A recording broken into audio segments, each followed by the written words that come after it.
Hey guys, welcome back to the JPM Performance channel. It is once again time for the weekly shop tour.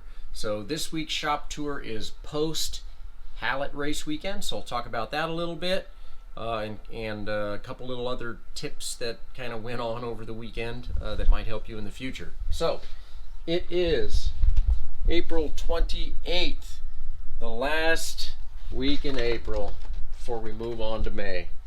So had a really good weekend in Hallett, lots of customers and friends, and for a change it wasn't too cold, we didn't get too much rain, but of course there's always something at Hallett, and what it was is the wind blew like 25 to 40 miles an hour all day Friday, all day Saturday, bunch of rain Saturday night, and then it was a really nice day on Sunday before we came home. So we'll talk about that here in a second. In the meantime, let's kind of just roll into the shop tour and talk about what's going on. So this is going to look very familiar to how it's looked here for the last couple of weeks, because this is engine number 2 for the Josephs down in Tulsa.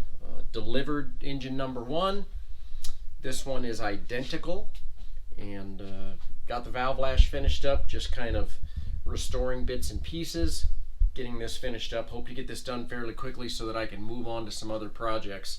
These have actually been pretty big restoration projects because of the condition that the cores were in. I like everything to look like brand new when it's done, so take some time to do that. So let's roll around this direction. Tomorrow I have David Bednar's coming in, and we will be installing his brand new engine, which is sitting right here ready to go, and we will get it installed, get it broken in, get it on the dyno, and get it tuned, and off he goes. So looking good there. Obviously there's been a lot of focus on the racing and getting ready to go to Hallett and all of that, so the little 1.6 car is still sitting here. Did get 4 more differentials in that are now disassembled and ready to start the restoration process and rebuilding. Got some new Torsen limited slips to go inside of those. These are obviously for Spec Miatas. So just about ready to get Perry's car onto the roll around cart to get it off to baking and blasting, but Steven did, and actually this is Steven's car, don't let me misspeak, this is Steven Simon's car. Steven brought me a couple of doors so that when the car comes back and I start doing the roll cage, I can make sure that the windscreen and the mounts and everything fit just perfect. It's one of the little problems that we had when we built Perry's cars. I did not have doors, and I was kind of estimating where they sat. We got pretty close, but it wasn't perfect. So this time around, it's going to be perfect. In the meantime, 1, 2, 3 more engines have come in the last week that need to be disassembled and diagnosed and start the rebuilding process. This is how it is around here. It's just the circle of engine building every week. So Eric had a good weekend down at Hallett. You can see he got first place on Saturday and second on Sunday, but a really good couple of races for him. Car performed really well, the Haltech's working.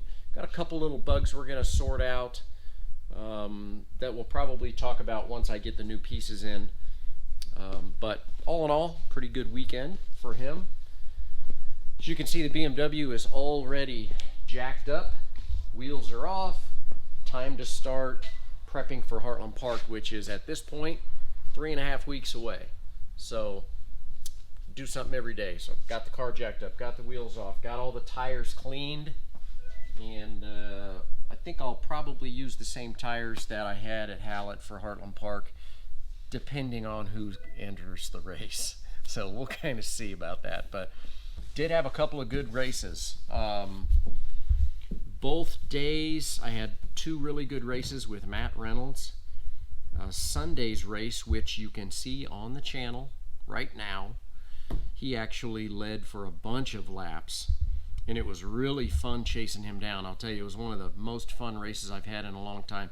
Kind of reminded me of some of the races I used to have with Tom Thrash 15 years ago at Hallett. Really intense racetrack, really good way to get juiced up for the season. You're super busy, lots of lap traffic, as you'll see in the video, but I was able to kind of hold him off, although it was very close both days. I think the margin of victory was less than a second both days. So car performed pretty well, although, tip of the day, Sunday morning it had rained Saturday night. Sunday morning I really wanted to get out onto the track, make sure the car felt okay, bed in some brake pads. A lot of people skipped this session. Everything looked good on the car Saturday after the race, through the race prep. Went out in qualifying Sunday morning. It was a little damp, so it didn't really go fast. Came back in, and there was literally differential fluid dripping off of my bumper because for some reason, overnight, Saturday night, the axle seal decided it was done. And the right rear axle seal completely popped out of the diff. Lost almost a quart of fluid just in the qualifying session Sunday morning, so was able to diagnose that and get it replaced before the race. Didn't have any more problems. My point is, don't skip sessions. Even if you just shake it down, just to make sure everything's working. You don't have to push super hard, but don't skip sessions if you can help it, because you might find a tiny little problem which would have completely ruined my race on Sunday. There's no way, with the amount of fluid that it was leaking, that I would have made it through that race, and I would have completely destroyed that differential when it ran out of fluid if I made it that long. So, tip of the day, don't skip sessions if you can help it. That's kind of where we're at. The car really performed well. Obviously, I'm going to take it all apart, get it cleaned up. Hallett is a really dirty environment, so the car's really dusty and dirty underneath, on top, inside, but now's the time to start searching for little problems. Did find a cracked brake rotor, so I've got rotors coming, so we'll kind of get ready for Heartland Park in 3.5 weeks. But that's where we're at this week, guys. We should have a lot more going on next week. Got a lot more cars coming in, more engines, more projects. Never ends. So thanks for watching, and if you have any questions, as always, hit me up down below, and make sure you don't miss the Hallett in-car video. It's pretty exciting. Thanks for watching, guys. Take care.